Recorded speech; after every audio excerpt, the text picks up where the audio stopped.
विमल पोलो जुबा केसरी, हर पल मनाओ केसरी त्योहार। पहले आपको बता दूं, राहुल गांधी परिवार के साथ प्रियंका गांधी, सोनिया गांधी के साथ वायनाड में हैं, जो कि पहले राहुल गांधी की कॉन्स्टिट्यूएंसी थी, उसके बाद प्रियंका गांधी वहां से सांसद बन गई। लेकिन राहुल गांधी ने वायनाड से भी chief election commissioner Gyanesh Kumar का पीछा नहीं छोड़ा है। वहां से भी उन्होंने ज्ञानेश कुमार को फिर आज घेरा। हालांकि चुनाव आयोग ने भी विस्तार से राहुल गांधी के आरोपों का जवाब दिया है। बाकायदा प्रेस रिलीज जारी करके बताया कि कर्नाटक की आलंद सीट पर जो जो राहुल गांधी ने आरोप लगाए थे, उस पर इलेक्शन कमीशन ने क्या क्या किया, क्या क्या जानकारियां कर्नाटक की सीआईडी को दे दी गई है, विस्तार से बताया है। उस पर बाद में आता हूं, पहले जरा राहुल गांधी आज क्या बोले हैं वो समझ लीजिए। उसके बाद आप और हम मिलकर चर्चा करेंगे, डिबेट करेंगे कि दोनों में सच कौन बोल रहा है और झूठ कौन बोल रहा है। पहले राहुल गांधी ने आज क्या कहा वो आपको बता देता हूं। राहुल गांधी आज वायनाड में थे, वहां से भी कहते हैं ब्लैक एंड व्हाइट प्रूफ है, कर्नाटक में सीआईडी जांच कर रही है, लेकिन सीईसी ज्ञानेश कुमार सीआईडी को कोई जानकारी नहीं दे रहे हैं। ये राहुल गांधी सीधा आरोप लगा रहे हैं। और फिर राहुल ये भी कहते हैं हम हाइड्रोजन बम लेकर आ रहे हैं, हमने जो कुछ कल पेश किया उससे बीजेपी हिली हुई है। राहुल गांधी आज वायनाड में थे और जैसा मैंने पहले बताया, उन्होंने ये वोट चोरी का मुद्दा वहां भी छोड़ा नहीं है। हालांकि वायनाड से जुड़े, केरल से जुड़े मुद्दों पर भी उन्होंने भाषण में वहां बात की है, लेकिन वोट चोरी पर फिर दोहराया कि उन नंबरों की जानकारी हमने सीआईडी से मांगी थी, सीआईडी ने चुनाव आयोग से मांगी थी, जिनका इस्तेमाल वोट चोरी के लिए हुआ, लेकिन ज्ञानेश कुमार जी वो जानकारी नहीं दे रहे। क्या बोले राहुल गांधी आज वायनाड में, आप भी सुनिए। There is a CID investigation going on in Karnataka, and the CID has specifically asked for information on the phone numbers that have been used to do this work. Ganesh Kumar is the CEC. The CEC is not giving the information that the Karnataka CID is asking for. There can be no bigger indictment of the CEC than this.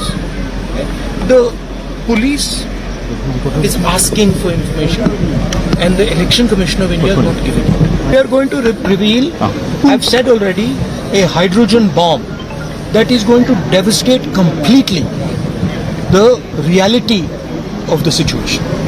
Because it is, we have open and shut proof on what we are saying. We are not, you have seen my first press conference, you've seen my second press conference.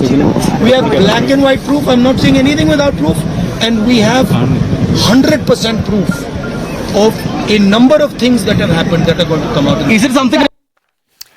Rahul Gandhi कह रहे हैं hydrogen bomb आने वाला है, उसका मेरे पास पूरा सबूत है और जब वो आएगा सब हिल जाएंगे।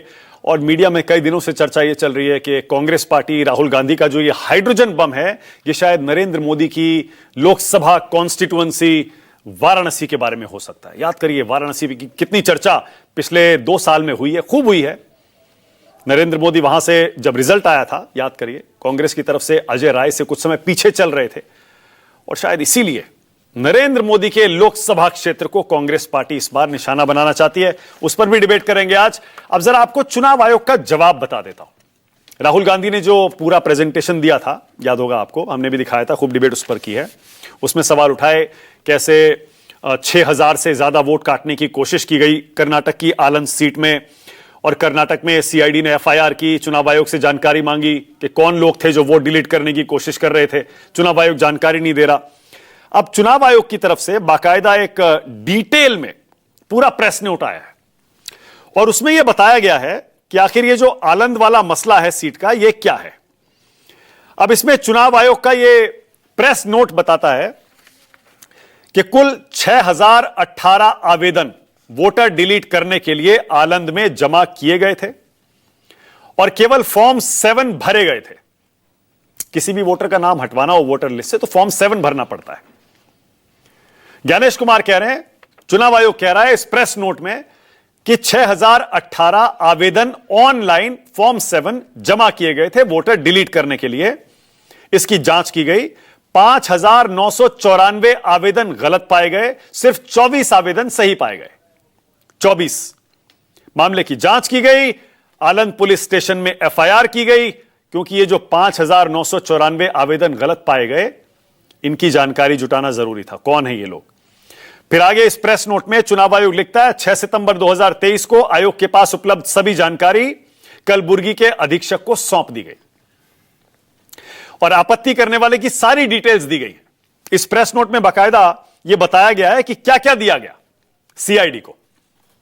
जब फॉर्म 7 जब भरा जाता है और उसको ऑनलाइन जमा किया जाता है तो जाहिर है चुनाव आयोग की वेबसाइट, चुनाव आयोग के पूरा सिस्टम, वो जो फॉर्म 7 है उसमें सब डिटेल्स होंगी।